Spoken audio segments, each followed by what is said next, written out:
Hey everyone, Zanka here, and today we're going to talk about the Dominaria teaser that Wizards put out. And as you see, from left to right, we have Jahoria of the Gitu, we have Teferi, and Karn.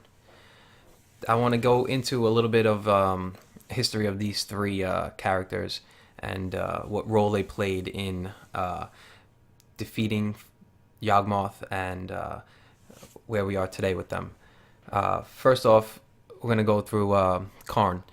To understand where Karn came from, we have to go back and meet a character from Phyrexia. Her name is Zengxia, and she was a newt.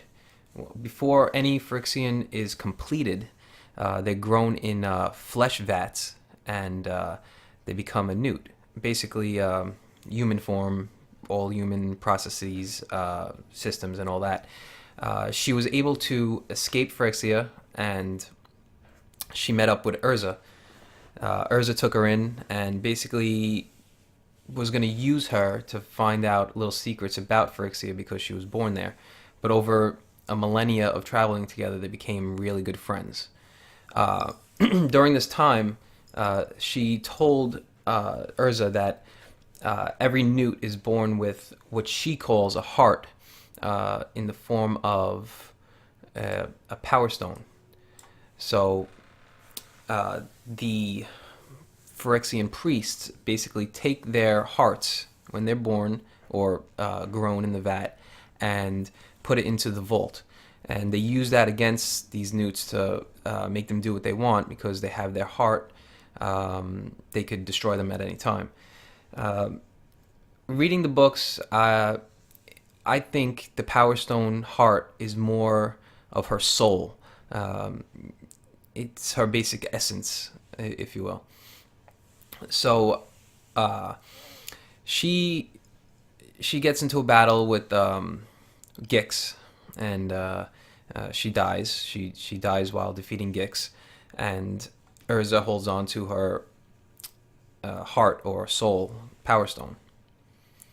That will bring us to Karn. Okay, so after Urza basically destroys Dominaria, creates the shard of planes, he leaves for about 1,000 years traveling the multiverse, and he finally comes back to Dominaria after Feralise and Joda release the world spell and basically open up the shard back to the multiverse, and Urza was able to planeswalk back to Dominaria. So while on Dominaria, he creates the Tolarian Academy, and he goes by the name of Master Malazra, or however you pronounce it. Him and Baron have this project. Basically, what Urza thinks he could do is send something back in time to stop the Thran from becoming Phyrexians, stop Yawgmoth, basically, from creating the Phyrexians or opening the portal to Phyrexia. What he realizes is he can't go back himself, so he creates a construct. He creates Karn. Karn out of silver, because he figures out that silver is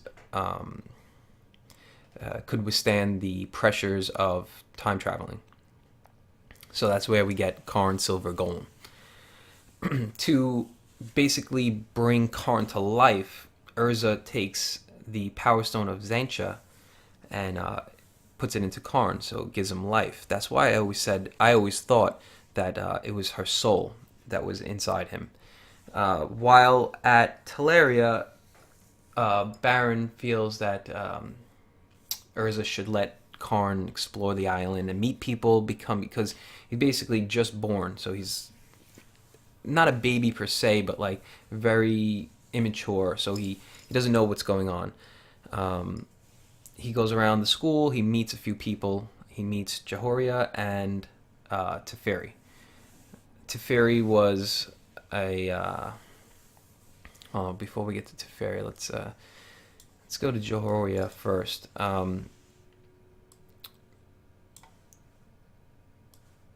Jehoria was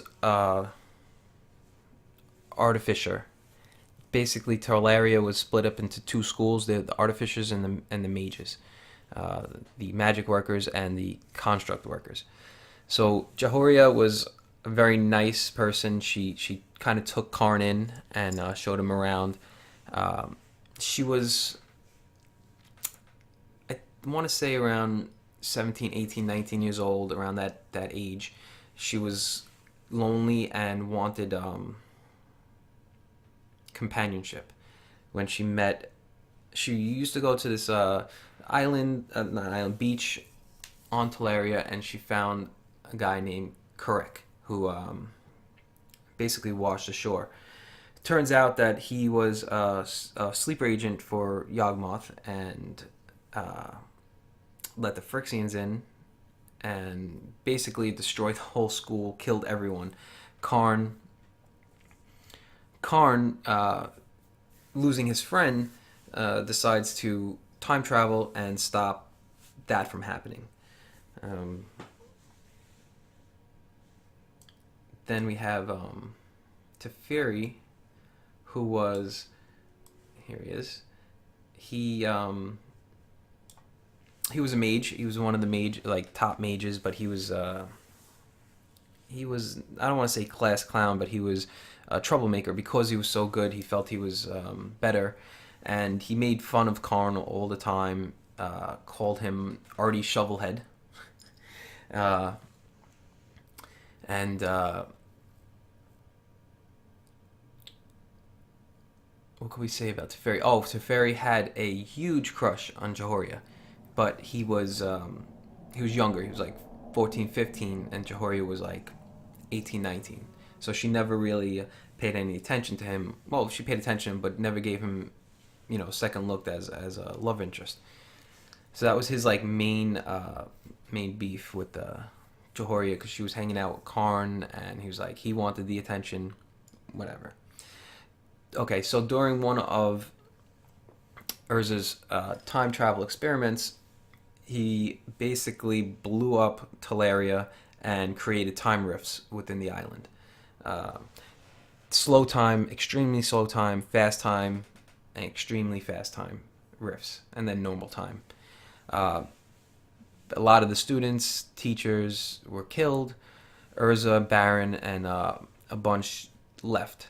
Jehoria was left on the island and basically fended for herself with a few other students.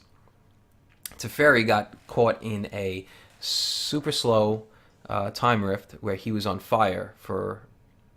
be on fire for basically ever, because years would be half a second to him. When Urza came back, he found Jehoria. She told him about the time rifts and how they all worked, and they were able to save Teferi using fast time water, using a pump, making a mist into the slow time rift. Karn was able to go in. Karn and Urza was able to go in this mist of fast time water and counteract the slow time rift and basically pull Teferi out. This was years, and Jehoria actually aged more, obviously, because years passed, and Teferi, it was only a second to him. So he was even more pissed because now they're even greater age gap. So they figured out a way to speed up the aging process and slow down the aging process using this water. They would drink it once a year to slow down the aging, or quicken up Teferi to mature him a little bit. That's basically what happened with the first Tellarian Academy. It was blown up by Urza, because Urza just blows everything up, and everything he touches just blows up. The second one came around, and he was able to create a bunch of his forces there and all that. Now, let's get back to Karn for a second. After the apocalypse and all that, Karn became a planeswalker once the legacy weapon was used and defeated Yawgmoth.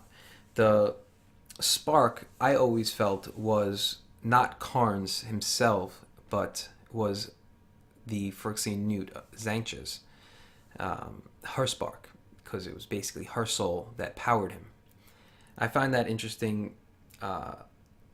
It's pretty cool, but I always wondered why she never got really a card, a magic card or anything. She was pretty awesome. So that's my first take on this little teaser. Just remembering the background story of where all these people came from, and just it's awesome that they're going to be in this new set, and we're going to see the see what they've been up to, see what they're doing now, and as Wizards releases newer teasers, I'll be speaking on that. So until next time, let me know what you thought about this video, if you like my lore, if you want me to do more, and just like, comment, and subscribe.